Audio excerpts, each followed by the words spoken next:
Broadcasting from the business capital of the world, this is the Podcast Business News Network. Hey, welcome back, everybody. Is this you? Maybe somebody you know. You feel that you should be much further in your career, but you're not there.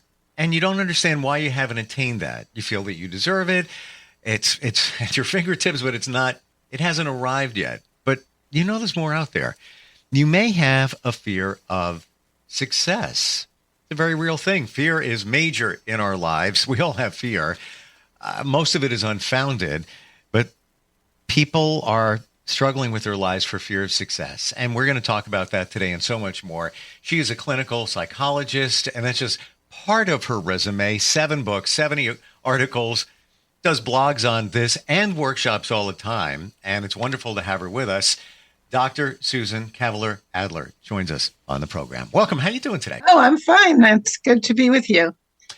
Interesting topic. I've never, in all the podcasts I've done, there's a lot of them, never talked about fear of success like we're going to talk about it today. And my first thought here is that, and I want you to correct me if I'm wrong, back it up, whatever you need to do, that many of us have a fear of success because we have limiting beliefs from our past, like our childhood is stopping us from moving forward and making money and having abundance. What are your thoughts? Well, yes, I've worked with many patients long-term on this, as well as doing workshops with people on it. And actually right now there's an article out in National Digest magazine with an interview with me on fear of success. So that's there on their website, National Digest magazine, where I go into the complications of it. I've worked with this where people are terrified of some parental retaliation and the parent living inside of them in their internal world. You know, I work with dreams and fantasies and how dreams are part of everyone in the dream is a part of the self that can be there unconsciously. But part of that can be the internal parent that sabotages success out of envy or fears of letting go and separating from the child, or also the person's own fear of separating from the parent. And there can be a fear of retaliation, that they're going to be attacked for their success, which if it's operating unconsciously, they just undo their success without knowing why. So I help them to see what unconsciously is holding them back. And it can be a fear of retaliation. It can be a fear of abandonment. It can be a fear of reliving a trauma of absence of maternal support from very early on that's there, reliving early trauma. All of that can contribute to an unconscious imprint in the internal world that comes through in dreams, fantasies, and in the experience in therapy with the therapist related to what's stopping them from within. I have a friend, and she's a wonderful person, helps everybody, connects people, has her own charity, single mom, struggling. And I really think she has a fear of making money. Why do I say that? Because listening to her a few times, I believe her mother instilled that in her. Mother's no longer here. And a lot of our parents have said things like, money doesn't grow on trees. What are you doing? Hey, save your money. Don't waste it there. And also her ex-husband, I think, instilled, a money thing. And I really think she has a fear of abundance, of making money based on those things. Does that sound like that could be reasonable? Sure. Well, anything said by a parent early on has a tremendous impact. And if it's putting a negative connotation on money, if there's something dirty about it or too greedy about it, or to, that it's bad in some way, that you're being bad in some way for wanting it. And sometimes there's a fear of even desiring anything that's been instilled in the person. So these, as I say, it goes on unconsciously where the parent is inside giving this message, but it's become a part of the inner world, so we can see that, in dreams and fantasies. But it is operating unconsciously. That's where the person undoes their success and doesn't know why, or gets blocked totally. I had a person who has had writer's blocks, and she had it came out in therapy that she had a fear of her mother had been an unfulfilled artist who died before her time from cancer. And she had the fear that after her death, she would be confronted with this mother reprimanding her and attacking her for having been successful in her own life when her mother was unfulfilled. She had a very powerful fantasy, and she could be paralyzed. She would sit down to write, and despite having innate talent to be a writer, which later she manifested and really went forward with, at the earlier time when she came into treatment, she was in this paralysis. She couldn't even sit down and concentrate. She couldn't even think. Later on, there were a gradual stage where she could start to relax into herself, own the parts of herself that was sabotaging her. And we were able to write and eventually publish and get awards and things. So it was a dramatic change. And there was this fear of retaliation from the internal parent. I have another person I work with who had a mother who, when she was very good in her earliest years, when the self is forming, first 3 years of life, except for traumatizing her about separating from the mother. The mother wouldn't let her have friends early on. She wanted to possess her for herself. And there was a terror that if she separated or succeeded in any way, she was killing the mother. And this was all unconscious. So she would undo herself. The minute she would succeed, even in just speaking up in a class or something, she would undo it. She would have nightmares that night, and she would go into a black mood. And she would lose her sense of her intellectual functioning. All of this would happen automatically the minute she succeeded. So it was only by bringing it into consciousness that she was fearing her mother's retaliation, her mother's envy, her mother's rage about her separating, that she was able to more and more own her capacities and move forward and become quite successful in her life. Yeah. Do you believe that many of us sabotage our success? For example, you have a job interview coming up and your mindset is, I'm never going to get it. I'll just go, I'll do the interview. I'm never going to get it. I'm not going to get that job. You feel that you don't deserve it. So what happens? You go in and without being intentional about it, but your mindset is, I'm not going to, it's going to go horrible. It goes horrible. You don't get the job. You set it up. You already talked yourself out of it before it happens. Yeah. And so, of course, people's expectations relate to unconscious fantasies where they're visualizing themselves as undeserving or as bad or whatever. So the unconscious fantasy is there, and the consciousness is just negative messages to the self that I don't deserve it, or I can't do it, or I'm inadequate in some way, or I'm bad for wanting it. All these conscious messages have unconscious fantasies that come up in dreams and fantasies in the work with the therapist or with a psychoanalytic therapist like myself. I'm a psychoanalyst as well. That come up, and it's most of the cause for the undoing of the self and the self-sabotage is unconscious. So that needs to be brought to light into consciousness. But consciousness is just the negative messages over and over and the undoing of the self. So an ongoing self-sabotage in that way. Can you tell us, Susan, the difference between a clinical psychologist and a psychoanalytic psychotherapist? I'm both. No, that's what I mean. But what are clinicals? Oh, okay, yeah. Right. There can be clinical psychologists like Mary Trump, who got her PhD decades later after me at the same institute at Delphi University and their doctoral program in clinical psychology. I got my doctorate in 1974 at 24, but she got her later there, and she's just doing, interviews and things.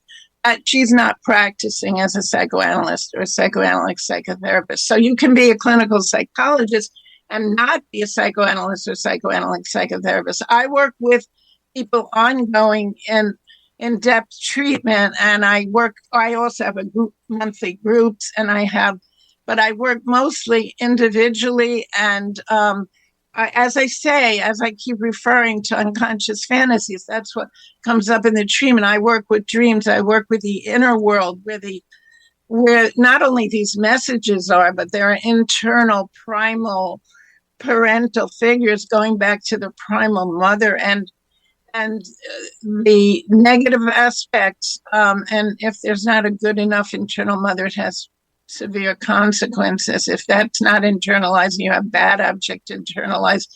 So as psychoanalysts and a psychoanalytic psychotherapist works with the unconscious, works with dreams and fantasies, I help people to see how every every person in a dream, as well as objects in a dream, are parts of the self. They may be unconscious. They may be parts of the unconscious that someone consciously never wants to see as part of them, but they have to own it, whether it's a murder or whatever.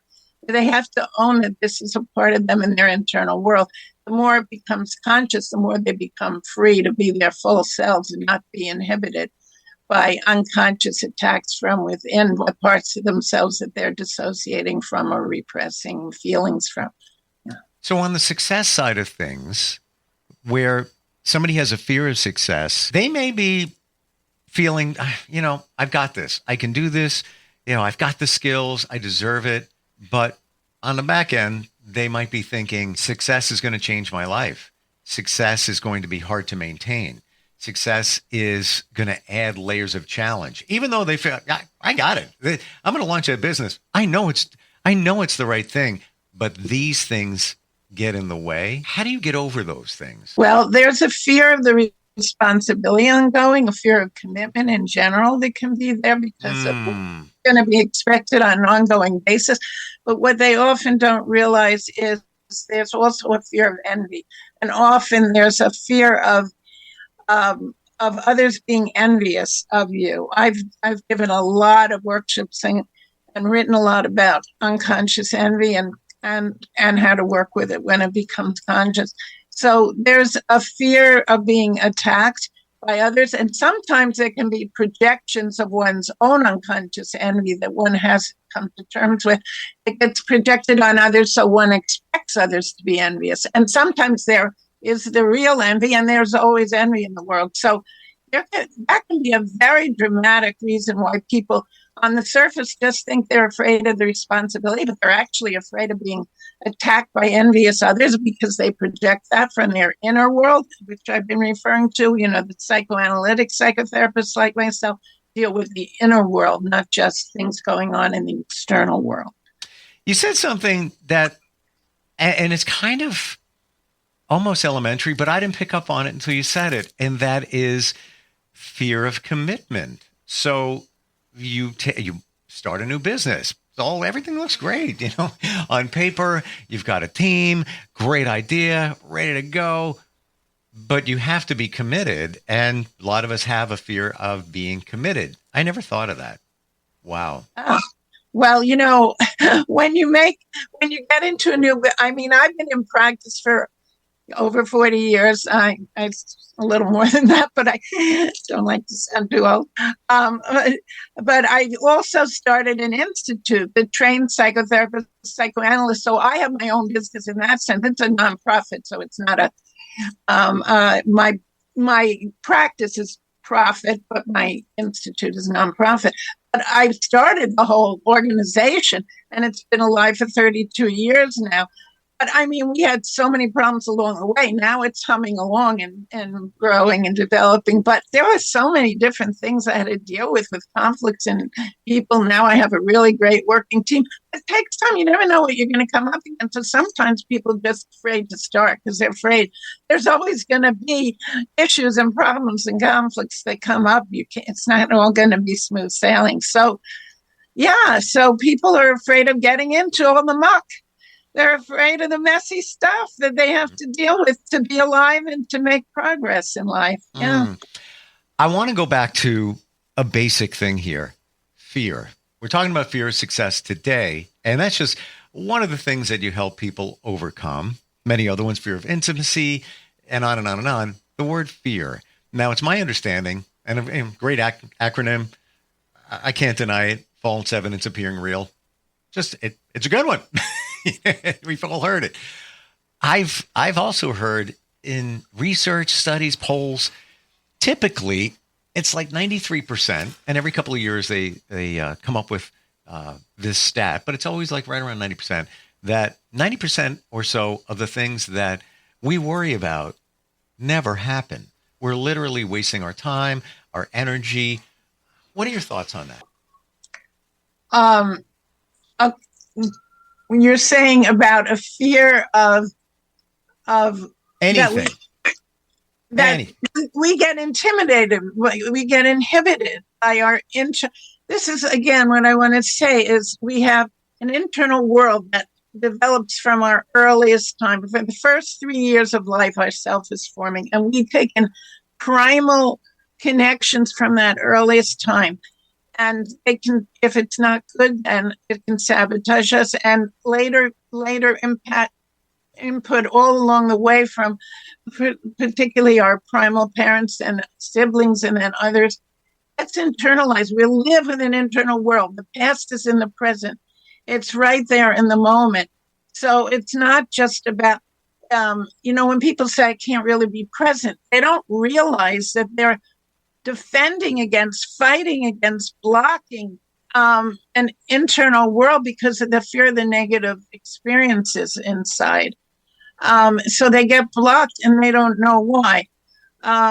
So I'm not sure if that addresses your question exactly. The fear is usually not real, though. In our minds, it's real, but we're worrying about these things like the fear of commitment, of a new job venture. Probably not real. You probably already have it, locked down. You got this, but those things come in the way. How do you help somebody overcome their fear when it comes to success? I help them see that it's coming from their internal world and things they project out onto others.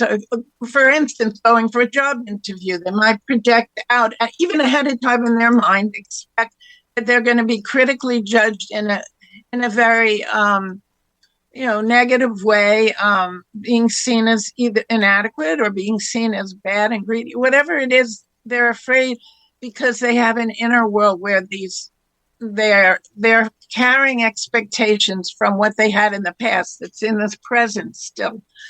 So they go into the interview and they expect the person to be negative towards them, and then they act in an insecure, intimidated way, even though they have all the capacities, they could do the job, but they're projecting the parent onto the interviewer even before they see them. So that's where they get hung up by what's projected from the inner world. Tell me about your journey. How did this all begin for you, wanting to help people, and obviously the fascination with the mind? Yeah, well, actually, I was originally in literature, was my first major, and when I was in university, and then I went to Italy and I studied in my junior year abroad. And I would go out and have cappuccino in the cafe with someone in my class who was from Barnard, and we would confer about things. And one day she said to me, "You listen really well. You should be a clinical psychologist." She had seen a clinical psychologist. And I thought, oh, yeah, I'd like psychology. I went back and I ended up doing a double honors major in psychology and literature. I sailed through the psych courses and I went right into a doctoral program in clinical psychology. It just seemed right for me intuitively. I mean, literature, I studied characters. I wrote 2 of my 7 books are on well-known women artists and writers. I was analyzing people in literature, but then I carried that over to analyzing people in interpersonal psychotherapy. Wow. Yeah, very interesting. I'm picking up here, Susan, and I've never thought of this, but your fascination and affinity for literature, characters, plots, stories seems to play very well with the psychologist side of you, if you will, because it's what people do, how they act. It was just a different way of looking at things. Yeah, I actually have an honorary doctorate in literature also. Wow. Yeah, I never thought of that. So you must, when you watch TV, watch a movie, probably start to analyze people maybe in the back of your mind? Well, I first emotionally connect from within me, and then through that, I understand what's going on. But when I'm with patients, working with people in psychotherapy or psychoanalysis or in group or couples therapy, I'm also having all my feeling reactions that help me understand what's going on with the person by what I'm feeling also. And then I can use my thinking and my theoretical knowledge, and I also written theory, to understand what's going on with the other person right in the moment that relates to their internal world that also comes from the past, and to see what the developmental issues are, where they're arrested in certain ways or by conflicts, inhibitions, or blocks. And I use myself as a processing to process it all. Yeah. And you're fascinating, interesting. You're an empath in a big way. Okay, I hope you feel me empathizing with you as the interviewer, that you have a certain curiosity and interest. So here's the thing, and I'm learning from you here. I took a strength assessment test a few months ago. I'm on the board of the Girl Scouts. They said, let's do this, see what our strengths are. The number one was communication. Duh, I've been doing that since I was a kid. Not even kidding. Number two for me was empath. And it surprised me, but I feel that when I speak with somebody, I automatically feel or want to feel what they're feeling so I can better understand. And right. I never realized that until you just said it. You internalize what somebody's saying, how it feels, how you would feel, and then you apply it with your, psychological schooling and background and experience to help somebody move forward. Very interesting. But I don't just internalize what they're saying, the content. I also take in their whole inner life experience as it's conveyed to me in the moment. I'm a dancer as well as a writer. One of my books is on Argentine tango. I'm an Argentine tango dancer. So I'm very sensitive to the nonverbal as well as the verbal. Sure. So I take in what they're saying verbally, but I also intuit and sense through the feeling states, the nonverbal. And sometimes I help them see what's going on in their bodies, parts of their bodies that are expressing things from their unconscious they're not aware of as they speak, but other parts that they're not relating consciously to about what's going on from a body level. And I can help them speak to those parts of the body. So I'm tuned in. I'm a writer and as well as a psychologist. So I tune into the verbal, of course, and the subtleties of the verbal, but I also tune into the nonverbal very much. And I'm a dancer, and I always have been. So I actually trained in dance therapy early on before I went into doing psychoanalytic psychotherapy. Wow, and dance therapy, performance therapy, so impactful as I'm learning. Even music therapy. We're out of time. I could just keep going. This is so fascinating and interesting.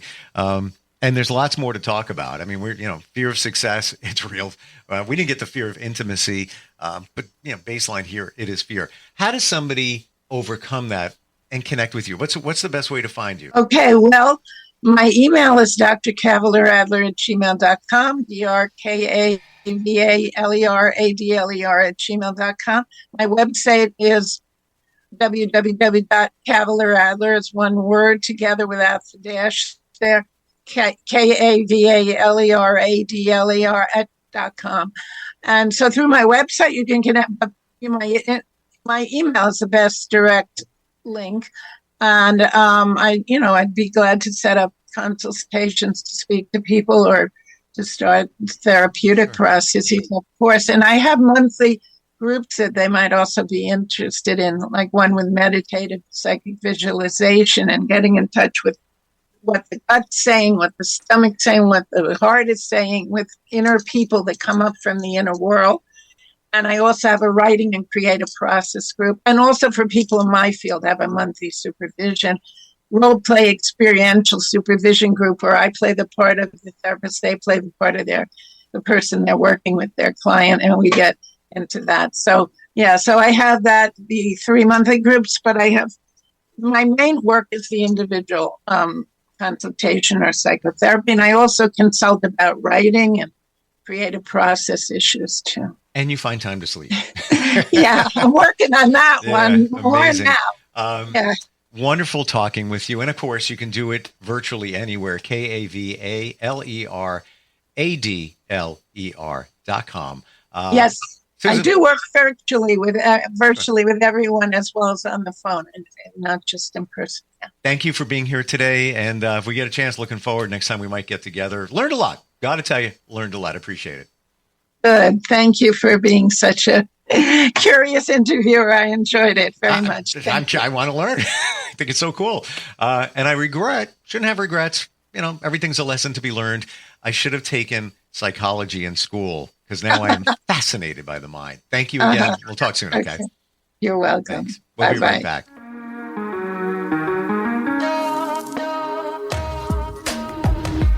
Broadcasting from the business capital of the world, this is the Podcast Business News Network. When it comes to making plans, you are the best. What about those round trips that you plan in advance, which are perfect on your way there and perfect on your way back? Or those meetings with friends for which you make a group chat 3 months before so that nobody or anything is missing? Or your daughter's first birthday party. You planned it with such dedication that instead of the first, it felt like our 15s. The same way you plan each detail for those moments. Start planning to protect you and your loved ones from a natural disaster. Sign up for local weather and emergency alerts. Prepare an emergency kit. And make a family communications plan. Protecting your family is the best plan you can make.